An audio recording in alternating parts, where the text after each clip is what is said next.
درود به همه دوستان عزیز، امیدوارم که حالتون خوب باشه. به کانال Learn Persian with Asal خوش اومدین. امروز براتون یه خاطره آوردم، ولی دیگه خاطره من نیست، خاطره یکی از دوستام هست. یکی از دوستان وقتی فهمید که من خاطره هامو تعریف میکنم به من گفت که منم یه خاطره جالب دارم برات تعریف میکنم و تو این رو برای بچه ها تعریف کن، شاید دوست داشته باشن. این دوست من یه دختر خانم ایرانی هست که خاطره آشنا شدنش با یه پسری تو دانشگاه رو برامون تعریف کرده. شما هم اگر داستان جالبی دارید که دوست دارید با بقیه به اشتراک بذارید، میتونید برای من تعریف کنید و من اونها رو به زبان فارسی و از زبان خودم برای بچه ها تعریف میکنم. خب بریم داستان این دوستم رو بشنویم. اسل جون، این داستان برمیگرده به زمانی که من حدوداً 20 ساله بودم و دانشجو بودم.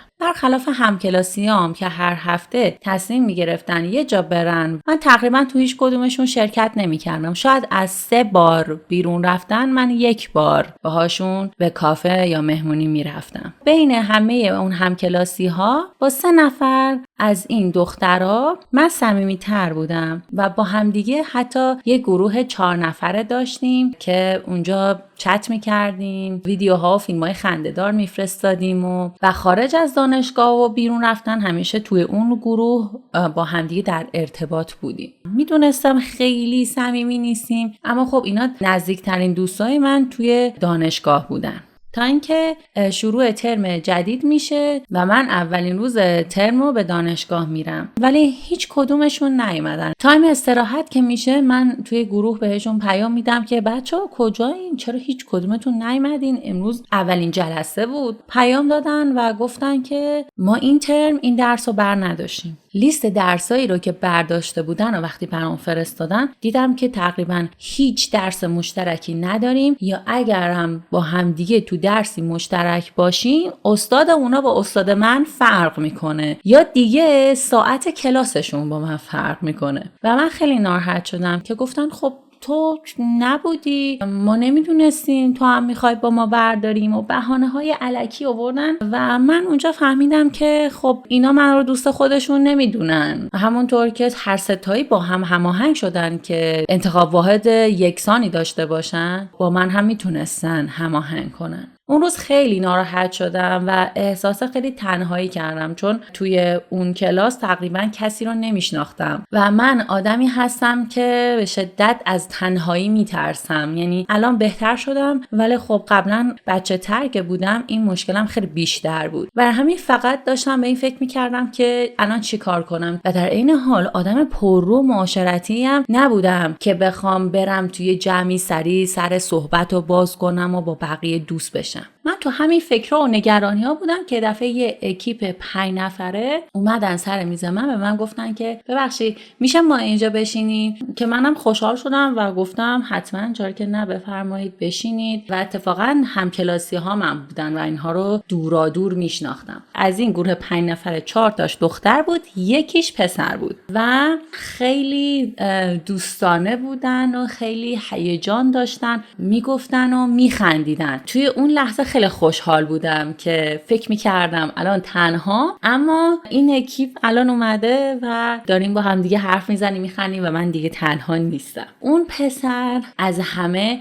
شوخ طبع‌تر، صمیمیتر و گرمتر بود. من همون لحظه احساس کردم که از من هم خوشش اومده، ولی خب پیش خودم گفتم که ببین آروم باش، شایدم فقط داره دوستانه و صمیمی برخورد میکنه، اصلا به این معنی نیست که از تو خوشش اومده. یه 2 هفته گذشت و من احساس کردم که اون پسر ارتباطش رو با من داره بیشتر میکنه، بیشتر نشونه های دوست داشتن از خودش نشون میده. ولی خب متاسفانه این آقا پسر اصلا مطابق استانداردهای من نبود، مخصوصا از نظر ظاهری. مثلا قدش از من کوتاه‌تر بود و خیلی لاغر بود. از نظر ظاهری اصلا اون مدل پسری نبود که من دوست داشته باشم. معمولا معمولا وقتی که با هم دیگه وقت میگذروندیم، حرف میزدیم یا چت میکردیم، من همیشه به هم خوش میگذشت. بر همین خیلی دوست داشتم با این پسر در ارتباط باشم، اما فقط به عنوان یه دوست معمولی، نه به عنوان دوست پسر. اما هرچی که زمان میگذشت، این پسر بیشتر داشت سعی میکرد که اون سد دوستی معمولی رو بشکنه و رابطه‌مون رو وارد یک مرحله دیگه بکنه. من خیلی سعی میکردم که جلوشو بگیرم، مثلا خودم رو میزدم اون راه،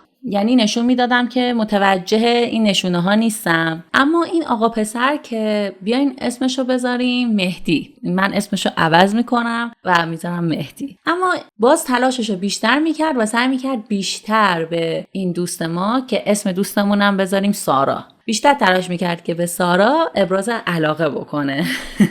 سارا میگه دیگه به یه جایی رسیده بود که واقعا اگر میخواستم نشون بدم که متوجه نمیشم، عقل خودم رو زیر سوال میبردم و از طرفی هم نگران بودم که من این پسر رو رد بکنم، این ناراحت بشه، دلش بشکنه و همین اکیپ دوستی جدیدی که پیدا کردم هم از هم بپاشه. و این ترس احمقانه من باعث شد که به مهدی نگم و همینطور که اون ابراز علاقه میکرد من هم به جورایی پا به پاش بیام. میگه ولی واقعا توی تمام این مدت هیچ موقع دوست نداشتم اون جای دوست پسرم باشه. من با این شخص وارد رابطه میشم تا اینکه دیدم حتی اخلاقهای خوبی هم نداره. مثلا یکی از اخلاقایی که داشت این بود که خیلی خسیس بود. میگه اسر جون، ما صبح میرفتیم دانشگاه و بعد میرفتیم بیرون بگردیم، ولی این حتی یه آب معدنی نمیخرید، آب میوه نمیخرید برای من، حتی برای خودش هم نمیخرید. انقدر حرف میزد و از خودش تعریف میکرد که حتی دهنش کف میکرد. یا مثلا یه روز ما صبح کلاس داشتیم، بین کلاس بعدیمون 4 ساعت زمان بود که اون 4 ساعت هم دقیقا وقت ناهار بود و به من پیشنهاد داد که کلاس اولمون رو که رفتیم تموم شد بریم بیرون بگردیم، بعد برگردیم کلاس دومو شرکت کنیم. وقتی که کلاس اول تموم شد و ما با هم دیگه رفتیم بیرون، تقریبا ساعت 12:30 همش میگفتش که من اصلا گشنه نیستم. خیلی جالبه نه؟ من اصلا گشنم نیست، تو هم همینطور؟ آره تو هم گشنه نیستی؟ خب من چی بگم؟ گفتم نه منم خیلی گشنم نیستش، من فقط یه ذره تشنمه. تو این پارکی که اونجا هست الان میریم آبخوری، از اون آبخوری پارک آب آشامیدنی مجانی رایگان بخوریم.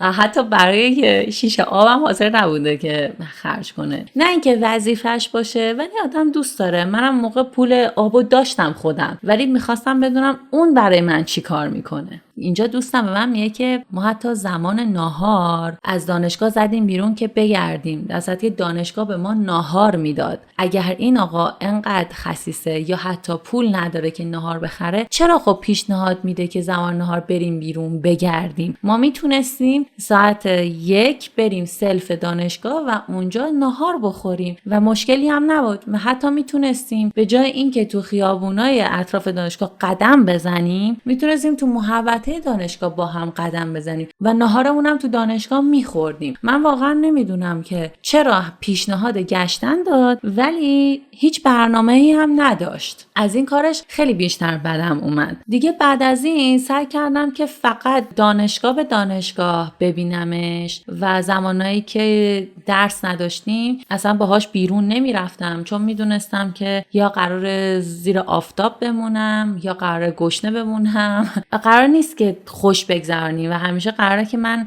تو این چند ساعت فقط اذیت بشم. یه چند ماهی هم اینطوری توی رابطه بودیم که یه روز رفته بودیم دانشگاه و توی راه بودیم، به هم یه لحظه اینجا صبر کن من برم مغازه خرید دارم. یا آب معدنی برای خودش میخره و باز میکنه میخوره و حتی ازن نمیپرسه که تو تشنت نیست، آب میخواسته، چیزی نیاز داری یا نه. دیگه منم یه جوری عادت کرده بودم به این رفتارش و اهمیت ندادم تا اینکه نزدیک ولنتاین میشه و میدونستم که ماشین خیلی دوست داره. بر همین تصمیم میگیرم چند تا از این ماشین‌های قشنگ مینیاتوری دکوری بخرم براش که با چوب ساخته شده و میرم چند تا شکلات خوشمزه و خوب میگیرم میذارم کنارش و آماده میکنم که روز ولنتاین بهش بدم.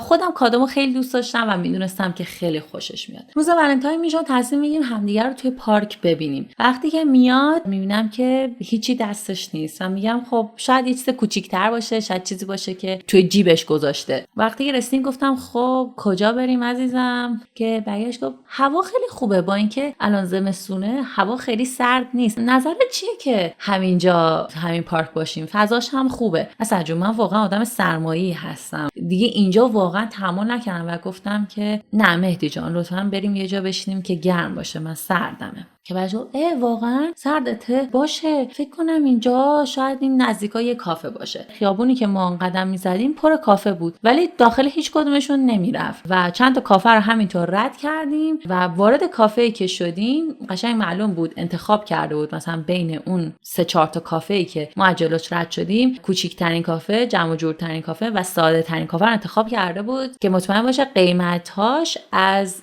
کافه‌های دیگه ارزون‌تره. این اولین کافه‌ای بود که ما با هم دیگه رفتیم، اونم به اصرار من چون هوا سرد بود. توی کافه که نشستیم من کادو رو درآوردم و بهش دادم و گفتم ولنتاینت مبارک. اولش خودشو متعجب نشون داد که گفت کادو ولنتاین؟ او واقعا امروز ولنتاین؟ من اصلا حواسم نبود. میدونی این چیزا برای خارجیاست، برای مثلا ماها نیست. ولنتاین واسه اروپاییاست. من برای همین اصلا تو ذهنم نمیمونه. ولی ممنونم، دست درد نکنه کادو گرفتی. باز کرد، نگاه کرد و بعد گفت چقدر قشنگ، خیلی خوشم، مرسی، زحمت کشیدی. وقتی که منو رو برامون آوردن نگاه کردیم قیمتاش به نسبت کافه‌های دیگه واقعا مناسب بود، ولی هر چیزی رو که میدید گفت چقدر گرونه که بعد یه دفعه من نگاه کرد گفت خب بگو دیگه چی میخوری؟ بهش گفتم که هر چی تو بخوری. گفتش تا قهوه ساده بخوریم، شکلات هم که تو خریدی پس کیکی چیزی هم کنارش سفارش نمیدیم دیگه، همین شکلاتی که تو خریدی و میخوریم و 2 تا قهوه ساده بگیریم. بعدم هر یه قلابی که میخورد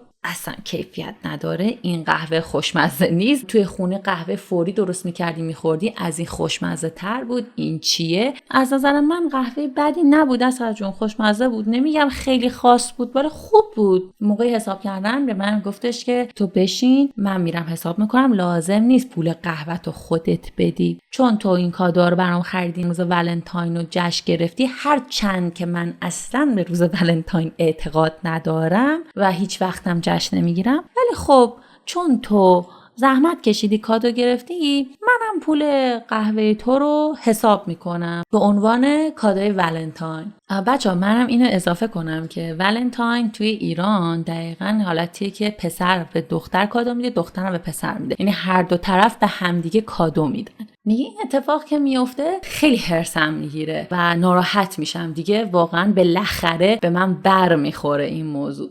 وقتی بهت بر میخوره یعنی ناراحت میشی. میگه میرم خونه و یه پیام براش می‌نویسم، میگم که من دیگه نمیتونم با تو این رابطه رو ادامه بدم، معیارها و ارزش‌های ما یکی نیستش.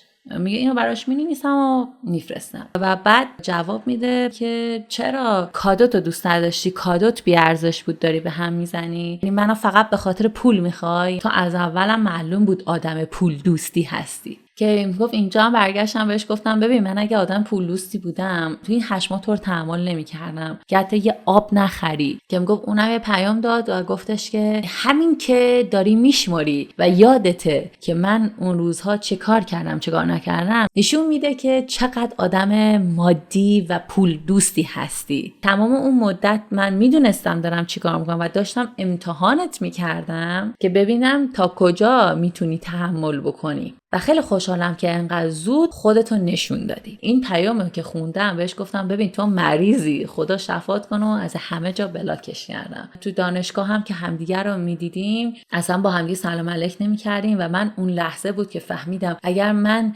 کل اون ترمو تنها می بودم و هیچ دوستی نداشتم خیلی بهتر از این بود که با یه شخصی توی رابطه باشم که انقدر بهم بی احترامی کنه و اصلا ارزش برام قائل نباشه. من مجبور شدم یه تاوانی بدم تا این درس رو یاد بگیرم، ولی خب امیدوارم بقیه دوستان با شنیدن داستان من از این موضوع درس بگیرن و سعی کنن به خودشون، زمانشون و استانداردهاشون احترام بذارن و به هر قیمتی وارد هر رابطه‌ای نشن. خب بچه‌ها اینم از خاطره دوست من. اگر شما هم دوست دارین داستانتون رو تعریف کنم و بقیه بشنون، داستانی که حالا یا خنده داره یا توش درسی یاد گرفتید و به موضوعی پی بردید که لازم میدونید با بقیه هم به اشتراک بذارید حتما برام بفرستید. با کمال میل میخونم و من همون داستانو از زبان خودم برای بقیه تعریف میکنم. برای حمایت از کانال Learn Persian with Asal اونو سابسکرایب کنید و برای حمایت بیشتر میتونید به پتریون من سر بزنید. بوس به کله هاتون، دوستتون دارم. اسم من عسله. مرسی که به پادکستم گوش دادین. خدافظ.